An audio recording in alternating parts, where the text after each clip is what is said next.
మా ఫ్రెండ్ శృతి లేదానే, ఆమె లేచిపోయిందట. దాని గురించే డిస్కషన్ జరుగుతుంది. అగో సుమ మార్కెట్కి వచ్చింది కదా, ఏం రంది లేకుండా మంచిగానే ఉంది కదా. సుమా, ఓ సుమా. వదినా చెప్పు. నాకు ముచ్చటెరకైంది, గట్లెట్లయింది అసలు? దీని గురించి అంటుంది అసలు. ముసలి అనిపోయింది కదా, దాని గురించి అంటుంది కావచ్చు. ఏం చేద్దాం, రాతల గట్లనే రాసింది, గట్లనే అయింది. ఇక దానికి ఎవరేం చేస్తారు? ఎవరైనా పోవాల్సిందే, మనమైనా ఒక రోజు ఉంటామా? మనం కూడా పోతాం. గిట్ల అంటుంది ఏంది పిగ విత్తది, ఎవరైనా పోతారంటుంది, మళ్ళీ మనం కూడా పోతామంటుంది. ఏమో అంటాను వదిన, అటు తిరిగి. నీకు రందులేదా నే సుమా గిట్లా మాట్లాడతాను? నేనేం మాట్లాడతానా? అసలు నువ్వు దేని గురించి మాట్లాడుతున్నావు అది చెప్పు వదినా. మీ బిడ్డ లేచిపోయిందట కదనే, నాకు ముచ్చట ఎరుకైంది. నేను అప్పటి నుంచి దాని గురించే మాట్లాడుతున్నా.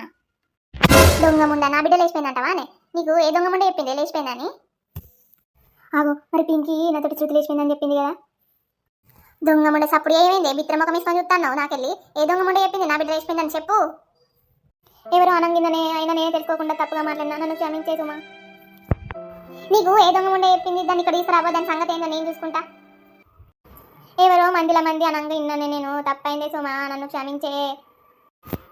ఏదైనా తెలుసుకొని మాట్లాడాలన్నా, నువ్వు ఏదో తెలిసిందానని సపడేకుండా కానీ వేరేటోళ్ళు అయితే చెంపకు 4 అచ్చలు పడేటి ఇళ్ళకు.